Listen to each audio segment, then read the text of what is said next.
So not too long ago, we got the news that Season 3 of Percy Jackson and the Olympians had officially been greenlit. I'll tell you what, for me that is something to get excited about. I think I came relatively late to the Percy Jackson bandwagon. Even though I was in the right age bracket to read the original series right as it came out, I just never did. In my defense though, the only books I read in those days were Harry Potter and then whatever looked good at the school book fair. So a lot of Captain Underpants and also a bunch of niche Australian fantasy book series that most people watching this would probably not have heard of. For reference, I'm talking about Deltora Quest, Rowan of Rin, Ranger's Apprentice, Tashi. Regardless, that means I never really experienced the Percy Jackson hype for the classic book series when they were first coming out. In fact, the first time I heard about the franchise at all was when the first movie released. I didn't go to see it, but I certainly knew it existed. Once I was a bit older, I finally sat down and I watched the films without having read the books. The first one I thought was actually decent, even if in hindsight it pales in comparison to the actual Lightning Thief book. The second one, it's just bad to tell you the truth, and so I wasn't all that surprised when it ended up being cancelled. It was probably around this time that I first read the books, and yeah, for the first series, I was hooked. I picked them up thinking,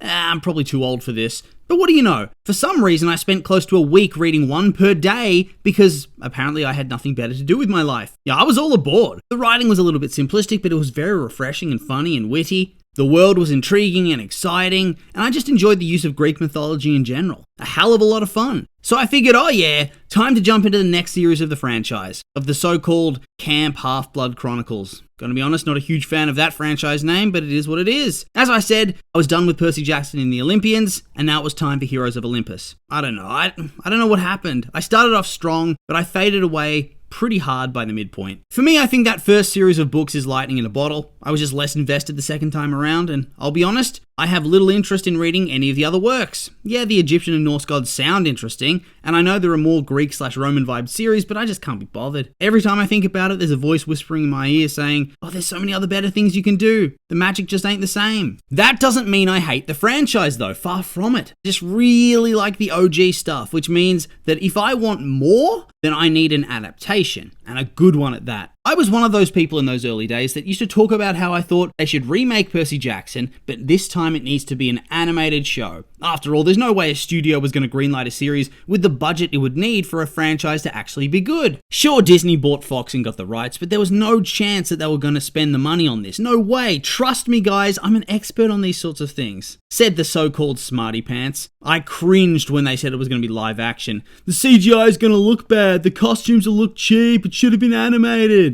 Then the trailer dropped, and it was a big old whoopsie from me. Better try to pretend that never happened. After all, what do you mean? I was certainly one of the loudest voices saying that a live-action TV show is the only way to go for Percy Jackson. What a ridiculous take. Imagine thinking Disney should have done anything different at all. So we got the news of the show sporadically over the course of a couple of years, really. I think Rick pitched it to Disney way back in 2019, and by 2020, Disney decided to start making plans to make this thing. It was officially greenlit as a project in 2022, and was filming by June of that year. And that extended all the way into 2023. Despite not being greenlit for that second season, not long after that they talked about how they were already writing for it. A year later, they greenlit season 2, after the first had already finished airing, and later that year they started filming for that season, wrapping earlier this year. So of course they were doing that classic Hollywood move in this day and age, the old wait and see tactic. The first season might be a massive flop, and so they didn't want to waste any more money on a season 2 if they were simply going to cancel after the first season due to low viewership. So you'd think that based on the data, the first season had to be nothing less than an overwhelming success. I think it was the most viewed Disney Plus original show of the first part of 2024, which, if you ask me, was already damn good news, and is definitely the reason that they renewed it for that second season. And then recently we got the news that it was being renewed for that third season, which is a lot earlier than I expected. And that was probably coming off the news that Percy Jackson ended up being the most watched Disney Plus original series for the entire calendar year of 2024. But even then to me it was a bit of a shock, because so many big and popular shows, they're always waiting ages for renewals. Think about the likes of House of the Dragon. When that show first debuted back in 2022, it was massive. Then it took 2 years for a second season. 2 years! And if you ask me, the hype was certainly lessened significantly. They're only just starting production for season 3 now, if I'm remembering rightly, and hell, they only renewed it for that third season. Yes, only renewed one of their most popular shows like a week before the second season aired. Obviously, this means an extended schedule, a long break between seasons, and makes it very annoying to keep up with as a fan. Also, for any child actors, we just have to accept recasts or try to ignore that they're looking much older than they did in a scene that's meant to be set a day before, but in reality was filmed years and years apart. Rings of Power. Stranger Things. The list goes on and on. These bigger budget shows are taking a very long time to play out. I worry for the Harry Potter show if it keeps to a schedule like that. So this means that Percy Jackson was really at risk of the same problems. The main cast were going to be in their probably early 20s by the time it wraps up. There's no real way around that. Walker Scobell's already 16 and they just finished filming season 2 of 5. Puberty really does change you, and so if you want to avoid those huge jarring changes, the reality is you need more rapid seasons. Ideally, you want every year, but I do understand that this is probably not feasible in this day and age. You probably don't want every second year though, as I truly believe that is a good way to make people less invested in your franchise overall. Part of the appeal of massive hit shows like Game of Thrones was the yearly supply of 10 top tier episodes. Well, in the early to mid days. We don't talk about the end on this channel. By officially renewing the show for season 3 long before the second season's even aired, I suspect that it means that they want to start filming again before the year's over and done with, and perhaps target an early 2027 release? Hell, maybe they want to keep going for those December releases. December 2026?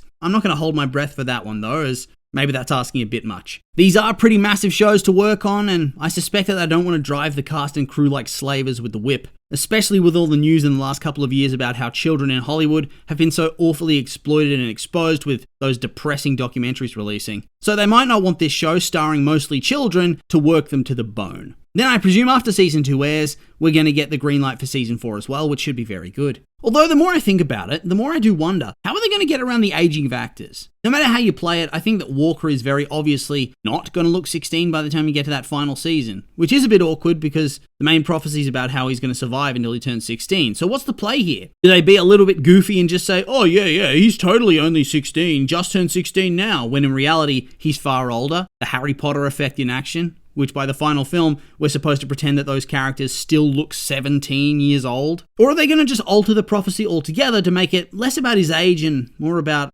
coming of age or something along those lines? Times like this that I'm thankful that my job is merely baseless speculation online and not having to contend with Hollywood's scheduling and contracts. Must drive people absolutely nuts dealing with all of this. I'm much happier as is. Regardless though, all of this, it's well and truly got me hyped up for Percy Jackson, much more than I was before. Well and truly keen. Don't get me wrong, I do like the idea of season 2 in the Sea of Monsters. That'll be cool, just hope they keep some of the goofier stuff as well. I'll say it until I'm blue in the face. But season 1 steering away from funnier things like Charon being oppressed middle management and asking Percy to tell Hades that he wants a raise to continue to pay for his Italian suit habits, or the incident in the water theme park being broadcast live on Hephaestus TV on Mount Olympus, was a pretty bad decision. Instead, they went and made both of those much more serious incidents, which felt like it stripped away the things that made the books feel special. So yes, I am excited by season 2, but for me, season 3 is really where the story gets cooking, and so I'm excited to see that adapted, because that's the Titan's curse. It does so much world building. You have that awesome opening at the boarding school with the Chimera. You get to meet Artemis and Apollo properly for the first time in the story. You get lore about the Huntresses of Artemis and meet the D'Angelo siblings who are revealed to be the children of Hades. You meet Rachel Elizabeth Dare. There are a bunch of awesome monster fights. You meet Atlas the Titan. There's a whole battle on the mountain with Artemis and then Annabeth holding up the world. Plus, Mr. Chase comes in clutch fighting monsters in his World War I fighter plane. There's no scene more epic than that, I tell you what. That was so hype in the book. But even still, beyond just the content, I'm just excited that there's the chance that we're going to get these seasons in a succinct fashion and that nothing's going to become drawn out because it took too long to release. I mean, as long as it's good too, because if it's bad, none of this matters. That's a big one. Anyway, I think I've rambled on long enough, and so with all that being said, these have just been my opinions, and now I'd like to hear yours. What did you think of what we've talked about today? Do you agree with my points? Maybe not? Anything you'd like to add? I'm curious for your thoughts, so make sure to like, comment, and subscribe, and let me know.